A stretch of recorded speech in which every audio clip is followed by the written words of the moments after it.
Vous aussi, vous ressentez cette inquiétude inexplicable qui serre votre poitrine quand vous regardez l'avenir de la France. Cette sensation profonde que quelque chose d'immense est sur le point de se produire. Mais quand vous en parlez, les gens vous regardent comme si vous étiez fou. Je sais exactement ce que vous ressentez, car pendant des années j'ai ignoré ces signes, jusqu'à ce qu'en un seul jour, tout change lorsque mon cœur s'est arrêté et que j'ai vu de mes propres yeux ce que Jésus a préparé pour protéger les siens dans ce qui vient. Mon nom est Pierre-Michel Dubois, j'ai 52 ans et pendant 26 ans j'ai servi comme capitaine dans la gendarmerie nationale française, travaillant principalement dans les opérations antiterroristes et de renseignement. Le 14 septembre 2025, à 16h42, mon cœur s'est complètement arrêté pendant 14 minutes suite à un infarctus foudroyant dans mon bureau à Paris. Et durant ces 14 minutes, Jésus-Christ en personne m'a montré 5 refuges spécifiques qu'il a préparés sur le sol français pour protéger ses enfants de la tempête prophétique qui commencera en décembre de cette année. Ce que je vais partager avec vous maintenant n'est pas une théorie religieuse, ni l'imagination d'un homme sous médication hospitalière. C'est ce que j'ai vu, ce que j'ai entendu, ce qui m'a été révélé de l'autre côté de la mort. Ma vie avant ce jour était celle d'un homme qui croyait contrôler son destin. Après avoir grandi dans une famille catholique traditionnelle à Lyon, j'ai choisi très jeune la carrière militaire, entrant dans la gendarmerie à 26 ans. J'ai gravi les échelons rapidement, participant à des opérations sensibles que je ne peux pas détailler ici, mais qui m'ont donné accès à des informations que peu de citoyens français connaissent. Ma foi était celle d'un catholique culturel. Je croyais en Dieu de manière abstraite, j'allais à la messe à Noël et à Pâques, mais je ne vivais pas vraiment pour lui. Mon travail était ma religion. La sécurité de la France était mon évangile, et je pensais sincèrement que c'était suffisant. Ma femme Isabelle et moi avions 2 enfants adultes, Thomas et Marie, qui avaient quitté la maison depuis longtemps. Ce 14 septembre était un vendredi ordinaire. Je finissais des rapports sur des mouvements suspects que nous surveillions depuis des semaines, quand soudain, une douleur atroce a explosé dans ma poitrine. C'était comme si quelqu'un enfonçait un pieu chauffé au rouge à travers mon sternum. Mon bras gauche est devenu complètement engourdi, ma vision s'est troublée, et j'ai eu juste le temps de presser le bouton d'urgence sous mon bureau avant que mes jambes ne cèdent. Je me souviens être tombé, avoir entendu mes collègues crier mon nom, puis plus rien. Le noir complet, mais ce noir n'a duré qu'un instant. Soudain, je me suis retrouvé debout à côté de mon corps. Je pouvais voir tout ce qui se passait avec une clarté parfaite. Les secours étaient arrivés, ils essayaient de me ranimer. Je voyais le défibrillateur, j'entendais leur voix paniquée, mais je me sentais étrangement calme. Plus que calme, j'étais dans une paix que je n'avais jamais connue, même dans les moments les plus tranquilles de ma vie. C'est alors que j'ai senti une présence derrière moi. Je me suis retourné et j'ai vu 7 êtres de lumière qui se tenaient en demi-cercle autour de moi. Ils étaient immenses, peut-être 2,50 m de hauteur, et ils rayonnaient d'une lumière qui n'avait rien à voir avec ce que nous connaissons sur Terre. Cette lumière semblait vivante. Elle pulsait avec une douceur et une puissance simultanées. J'ai su immédiatement que c'était des anges. Le premier ange a communiqué avec moi, non pas avec des mots audibles, mais directement dans mon esprit. Et son message était clair. Il était temps que je vienne avec eux, car le Père avait quelque chose d'important à me montrer. Je n'ai pas questionné, je n'ai pas résisté. Quelque chose dans leur présence rendait le doute impossible. J'ai simplement acquiescé, et ensemble, nous avons commencé à nous déplacer, mais ce n'était pas une marche normale. Nous voyagions à travers l'espace d'une manière que la physique ne pourrait expliquer. Nous sommes arrivés à ce qui ressemblait à une entrée. Si je devais le décrire, je dirais que c'était comme si nous approchions d'une porte, mais en nous rapprochant, elle s'est étendue. Ce n'était pas vraiment une pièce, mais ce n'était pas non plus un couloir. C'était plutôt un passage. Mais quand vous y entriez, votre perspective changeait et cela semblait clos, comme une salle. Les murs, si on pouvait les appeler ainsi, semblaient faits de quelque chose entre la brume et le cristal. Ils étaient semi-transparents, et je pouvais voir la lumière se déplacer à travers eux comme de l'eau coulant dans des canaux. Les 7 anges m'entouraient alors que nous entrions dans cet espace, et au moment où j'ai franchi le seuil, tout a changé. C'était comme si un voile avait été levé de mes yeux. Je pouvais soudainement voir des choses qui avaient été invisibles auparavant. Je pouvais percevoir des couches de réalité dont je ne savais même pas qu'elles existaient. C'est alors que l'un des anges a commencé à me parler. Il m'a révélé que ce que j'étais sur le point de voir était la raison pour laquelle le ciel m'avait accordé cette vision. Il m'a dit qu'il se passait quelque chose dans le royaume spirituel que la plupart des gens ne pouvaient pas voir, quelque chose qui se déroulait en ce moment même dans le monde physique et que le temps était terriblement court. Puis, tout l'espace autour de moi s'est transformé. Soudain, je me tenais au-dessus de la France, comme si je flottais à des kilomètres d'altitude, et je pouvais voir le pays tout entier s'étendre sous moi. Mais ce n'était pas la France que je connaissais. C'était la France du futur proche, et ce que je voyais me glaçait le sang. L'ange m'a montré Paris, plongé dans le chaos. Les rues étaient remplies de gens en panique, les magasins étaient pillés, les banques avaient leurs portes barricadées. Je voyais des files interminables de personnes devant les distributeurs automatiques, mais les écrans affichaient tous le même message: service indisponible. L'ange m'a révélé que cela commencerait en décembre 2025, dans moins de 3 mois maintenant. Il m'a montré comment un événement économique apparemment petit, une faillite bancaire importante, déclencherait une réaction en chaîne qui s'étendrait à travers toute l'Europe en quelques jours seulement. Les systèmes financiers s'effondreraient les uns après les autres comme des dominos. En 3 semaines, la France telle que nous la connaissons cesserait de fonctionner. L'ange m'a montré les supermarchés vides, les hôpitaux submergés, les services de police débordés. Mais ce n'était que le début. Il m'a révélé que 4 mois après cet effondrement initial, quelque chose d'encore plus sinistre émergerait. Un système de monnaie numérique mondiale serait proposé comme solution au chaos. Ce système nécessiterait que les gens acceptent une puce implantée dans leurs mains ou leur front pour pouvoir acheter ou vendre quoi que ce soit. L'ange m'a montré comment ce système serait présenté comme progressiste, sûr et pratique. Les médias en feraient la promotion jour et nuit. Les célébrités le soutiendraient publiquement. Les politiciens diraient que c'était la seule façon de restaurer l'ordre et la stabilité. Mais l'ange m'a révélé la terrible vérité. Cette puce changerait quelque chose dans l'esprit des gens. Elle ne servirait pas seulement à tracer ou contrôler, elle marquerait spirituellement ceux qui l'accepteraient, les séparant définitivement de Dieu. Une fois qu'une personne accepterait volontairement cette marque, quelque chose se briserait en elle spirituellement, et revenir en arrière deviendrait presque impossible. Je dois m'arrêter ici un instant pour vous poser une question qui pèse lourdement sur mon cœur. Vous aussi, vous avez ressenti récemment cette inquiétude inexplicable dans votre esprit? Cette sensation profonde que quelque chose d'immense est sur le point de se produire dans le monde.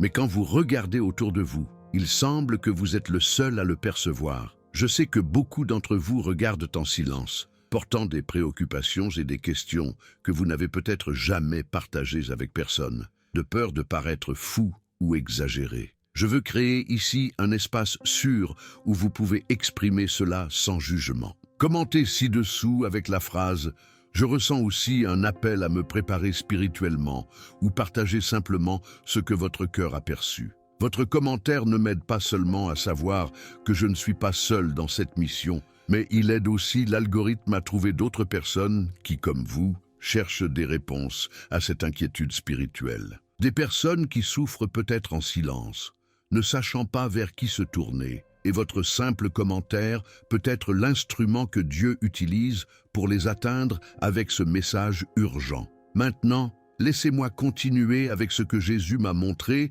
sur les refuges qu'il a préparés. Alors que je regardais cette vision du chaos qui allait s'abattre sur la France, j'ai commencé à désespérer. Comment quelqu'un pourrait-il survivre à ce qui venait ? Comment les chrétiens fidèles pourraient-ils résister à la pression d'accepter cette marque quand cela signifierait ne pas pouvoir acheter de nourriture pour leurs enfants? C'est à ce moment-là que tout l'espace autour de moi s'est transformé à nouveau. Et soudain, je me tenais dans une région que j'ai immédiatement reconnue, la Bretagne. L'ange m'a montré des endroits spécifiques dans les campagnes bretonnes, des fermes isolées, entourées de forêts épaisses, des vallées cachées entre les collines.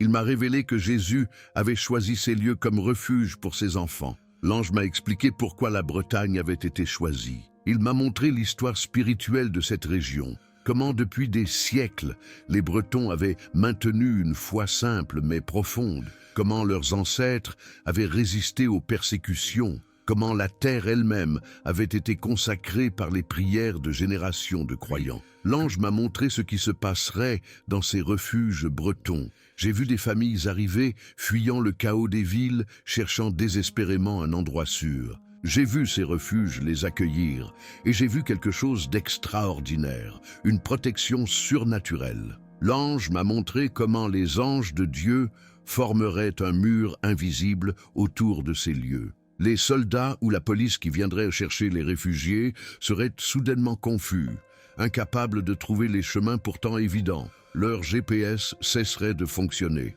Leurs cartes sembleraient les conduire en cercle. C'était comme si ces refuges étaient cachés par Dieu lui-même. J'ai vu des miracles de provision dans ces refuges bretons, des gardes-manger qui ne se vidaient jamais, peu importe combien de personnes mangeaient, de l'eau qui coulait abondamment même pendant les sécheresses, des malades qui étaient guéris instantanément par la prière. L'ange m'a expliqué que dans ces refuges, les lois naturelles seraient suspendues parce que Dieu lui-même pourvoyait pour ses enfants. Puis la vision a changé et je me suis retrouvé dans une deuxième région, les Pyrénées. L'ange m'a montré des vallées profondes dans les montagnes, des villages anciens perchés sur des crêtes, des monastères abandonnés qui seraient réactivés. Il m'a révélé que les Pyrénées serviraient de refuge particulièrement pour ceux qui auraient besoin de guérison physique et spirituelle profonde. L'ange m'a montré comment ces refuges pyrénéens deviendraient des lieux de transformation. Des gens arriveraient brisés, traumatisés par ce qu'ils avaient vu et vécu dans les villes. Et dans ces montagnes, la présence de Dieu serait si intense qu'ils seraient complètement restaurés. J'ai vu des sources d'eau dans les Pyrénées, dont l'ange m'a dit qu'elles auraient des propriétés curatives. Non pas parce que l'eau elle-même était magique, mais parce que Dieu avait choisi de manifester sa puissance de guérison à travers ces eaux. Des gens avec des maladies incurables boiraient de cette eau et seraient instantanément guéris. L'ange m'a aussi montré que les Pyrénées seraient un lieu de prière et d'intercession intense. Il m'a révélé que des groupes de croyants se rassembleraient dans ces montagnes pour prier jour et nuit, et que leurs prières créeraient un bouclier spirituel, non seulement sur les Pyrénées, mais sur toute la France. Leurs prières retarderaient les plans de l'ennemi, protégeraient d'autres croyants ailleurs et prépareraient le chemin pour le retour de Christ.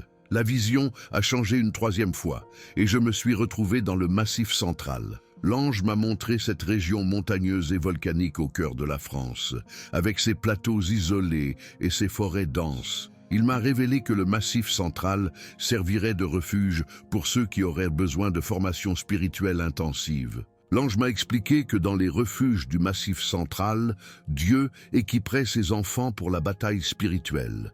Il m'a montré des rassemblements où des croyants apprendraient à exercer l'autorité spirituelle, à chasser les démons, à opérer dans les dons du Saint-Esprit.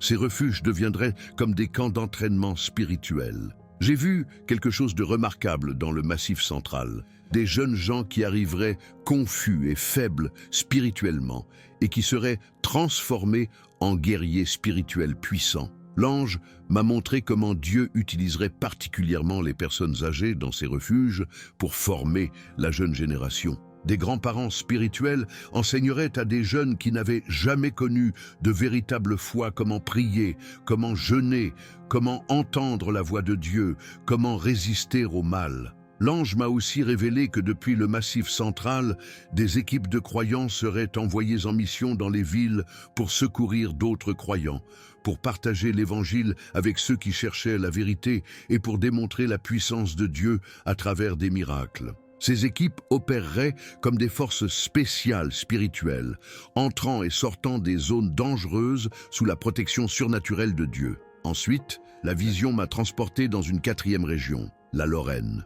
L'ange m'a montré cette région frontalière avec son histoire de résistance et de foi. Il m'a révélé que la Lorraine servirait de refuge particulièrement pour l'unité du corps de Christ. L'ange m'a expliqué quelque chose de profond concernant la Lorraine. Il m'a montré comment dans ces refuges, toutes les dénominations chrétiennes se rassembleraient.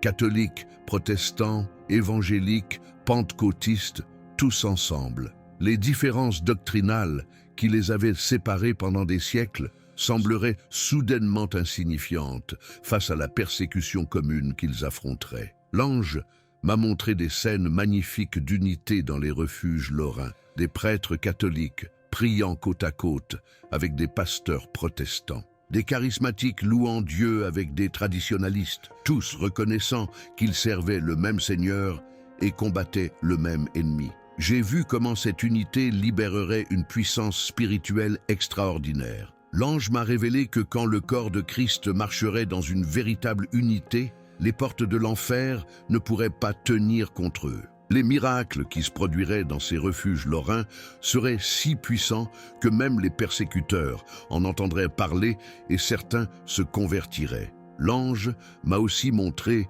que la Lorraine servirait de point de coordination entre les différents refuges. Des messagers voyageraient entre la Lorraine et les autres refuges, partageant des informations, coordonnant la prière, encourageant les croyants. Même sans technologie moderne, le réseau de communication fonctionnerait parfaitement parce que le Saint-Esprit lui-même dirigerait tout. Finalement, la vision m'a emmené dans une cinquième et dernière région, la Vendée. L'ange m'a montré cette région de l'ouest de la France, avec son histoire de résistance catholique pendant la Révolution française. Il m'a révélé que la Vendée servirait de refuge pour la préservation et la transmission de la foi aux générations futures. L'ange m'a expliqué que les refuges vendéens auraient un rôle particulier.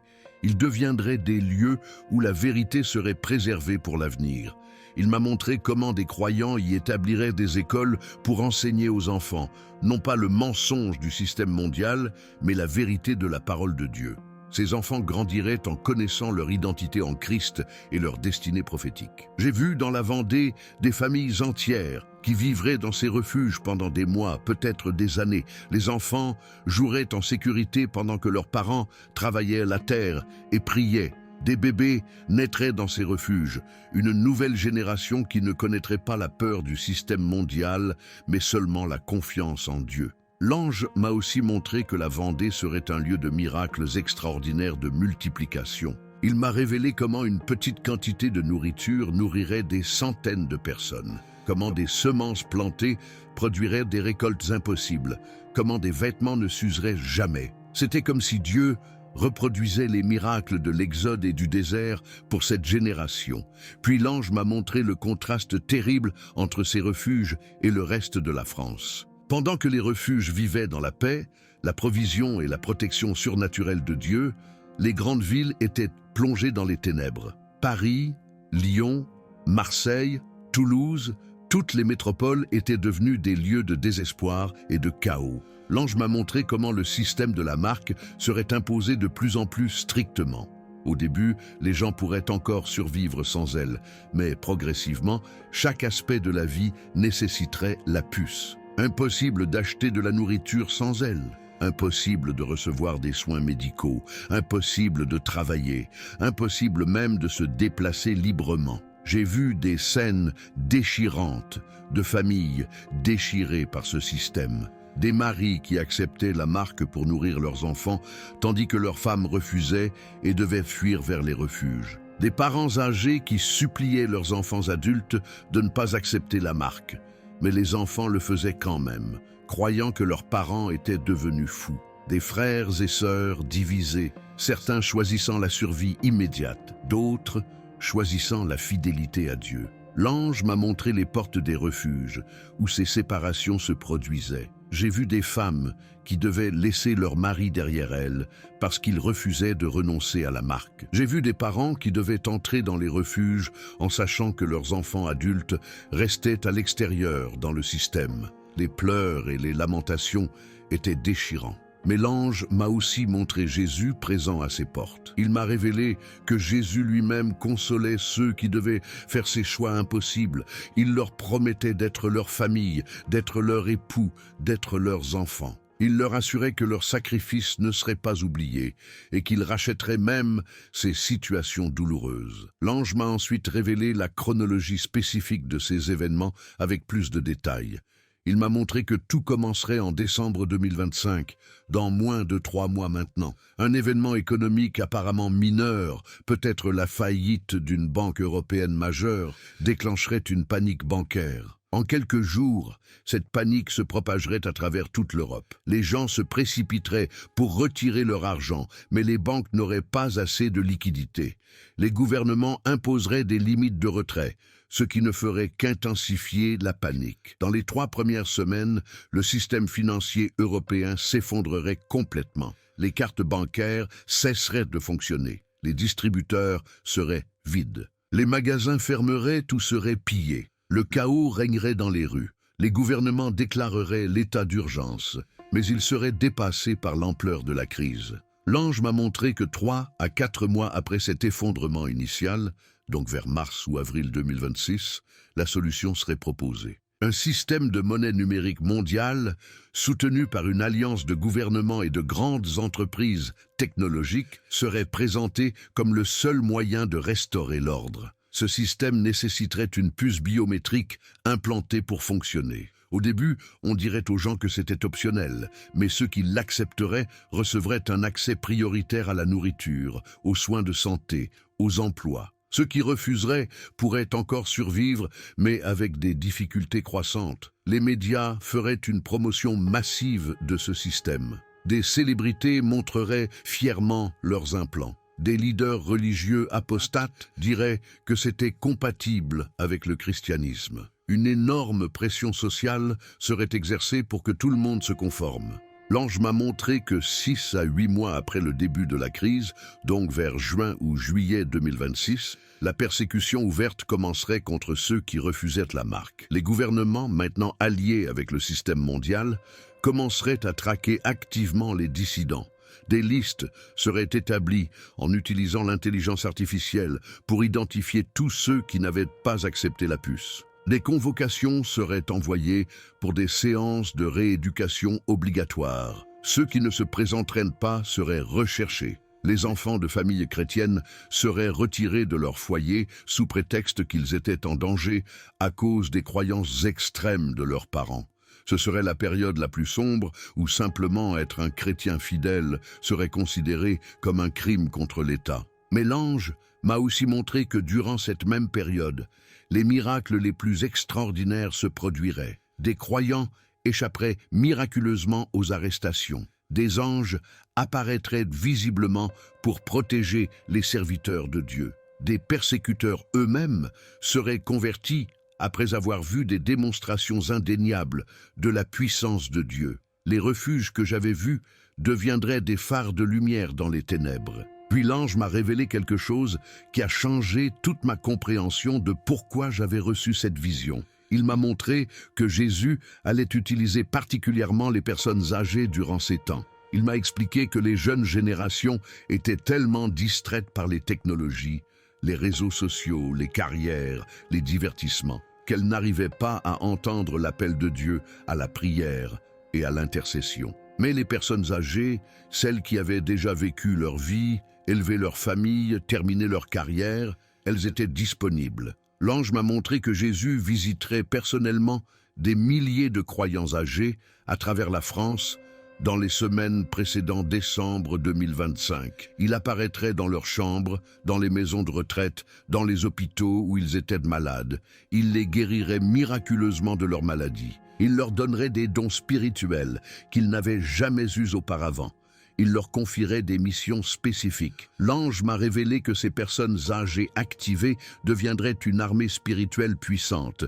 Elles prieraient jour et nuit pour la France. Elles intercéderaient pour que les plans de l'ennemi soient exposés et confondus. Elles prieraient pour la protection des innocents et pour le salut de ceux qui étaient trompés. Leurs prières créeraient un bouclier spirituel sur la nation qui retarderait et limiterait les dégâts que l'ennemi voulait causer. L'ange m'a montré comment ces personnes âgées opéreraient aussi dans les dons de guérison et de miracles. Des grands-mères prieraient pour des malades qui seraient instantanément guéris. Des grands-pères prophétiseraient avec précision sur ce qui allait se passer. Ces démonstrations de puissance divine choqueraient les jeunes générations et les réveilleraient de leur torpeur spirituelle. L'ange m'a expliqué que c'était la stratégie de Jésus.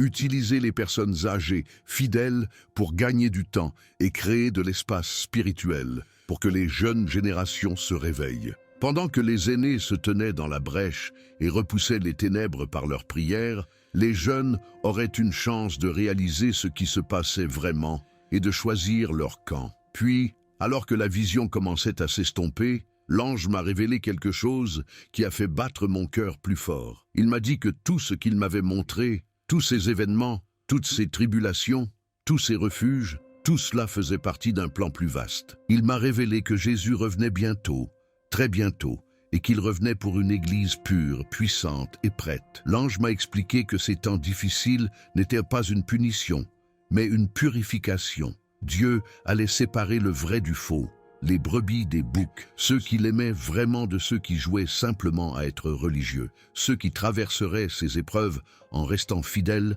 deviendraient l'épouse sans tache que Christ attendait. L'ange m'a montré que le mouvement qui commencerait avec les personnes âgées en France se propagerait finalement à toutes les générations et à toutes les nations. Ce qui débuterait comme un feu dans le cœur de quelques milliers de croyants âgés français deviendrait un incendie mondial de réveil.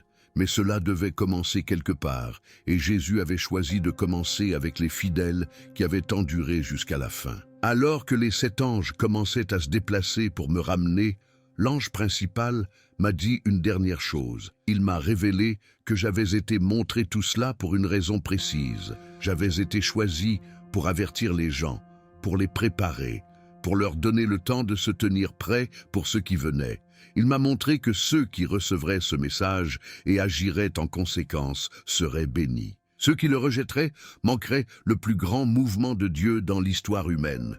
Soudain, j'ai senti cette sensation familière d'être tiré en arrière. La vision a commencé à s'estomper, les anges ont disparu, et tout est devenu noir pendant un instant. Puis j'ai ouvert brusquement les yeux dans cette chambre d'hôpital. Isabelle était là, tenant ma main, des larmes coulant sur son visage. Les médecins se sont précipités, vérifiant les moniteurs, me posant des questions auxquelles je ne pouvais pas encore répondre. Ma poitrine me faisait mal, ma tête pulsait, mais plus que tout, je sentais le poids de la responsabilité. J'avais reçu un message, et je savais que je devais le délivrer. Cela fait maintenant 3 mois. Depuis lors, je n'ai pas pu penser à autre chose. Chaque jour, je sens l'urgence grandir. Chaque jour, je sens le temps s'écouler. Chaque jour, je sais que décembre 2025 se rapproche, et avec lui, le début de quelque chose qui changera le monde pour toujours. Si vous m'avez écouté jusqu'ici, je veux que vous sachiez que le Saint-Esprit est en train de travailler dans votre cœur en ce moment même. Ce n'est pas par hasard que vous êtes ici. Ce n'est pas une coïncidence que vous ayez regardé cette vidéo. Dieu vous a conduit ici parce qu'il a un plan pour vous dans ce qui vient. Si vous êtes âgé et que vous vous êtes senti oublié, inutile ou dépassé, préparez-vous. Votre moment arrive.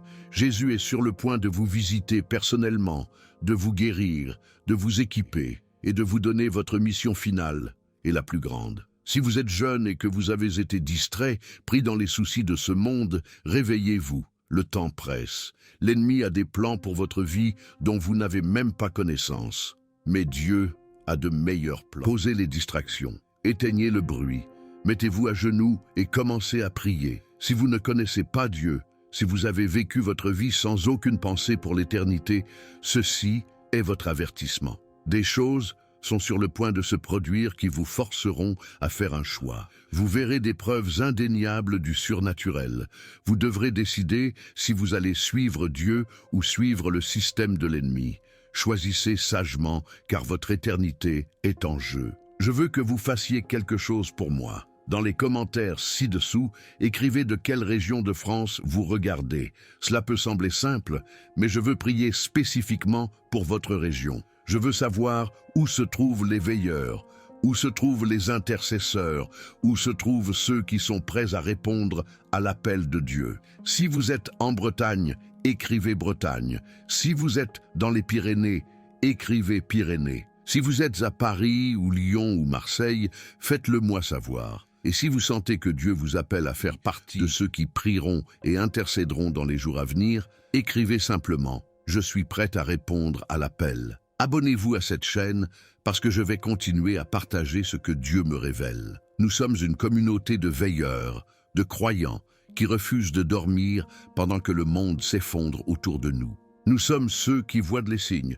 qui entendent l'appel, qui sommes prêts à payer le prix pour rester fidèles. Activez les notifications parce que vous ne voulez pas manquer ce qui vient. Chaque vidéo que je publierai contiendra des informations vitales, des avertissements et des encouragements dont vous aurez besoin pour traverser ce qui arrive. Partagez cette vidéo avec les membres de votre famille, vos amis, vos frères et sœurs en Christ.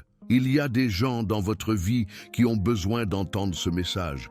Il y a des gens qui se sentent seuls dans leur inquiétude spirituelle, qui pensent qu'ils deviennent fous parce qu'ils sentent que quelque chose arrive. Cette vidéo leur montrera qu'ils ne sont pas seuls et leur donnera de l'espoir et une direction. Le temps est plus court que vous ne le pensez. Décembre 2025 n'est plus qu'à quelques semaines. Ce que j'ai vu arriver va changer la France, l'Europe et le monde entier. Mais Dieu a un plan. Il a préparé des refuges, il a équipé son peuple et il sera fidèle à ceux qui lui restent fidèles. Que Dieu vous bénisse abondamment. Que sa paix qui surpasse toute compréhension garde vos cœurs et vos pensées en Jésus-Christ. Que sa lumière brille sur vous et vous montre le chemin à suivre et que vous soyez trouvés fidèles quand il reviendra. Restez vigilants, restez prêts et par-dessus tout, restez dans l'amour de Jésus. Le temps est plus court que vous ne le pensez.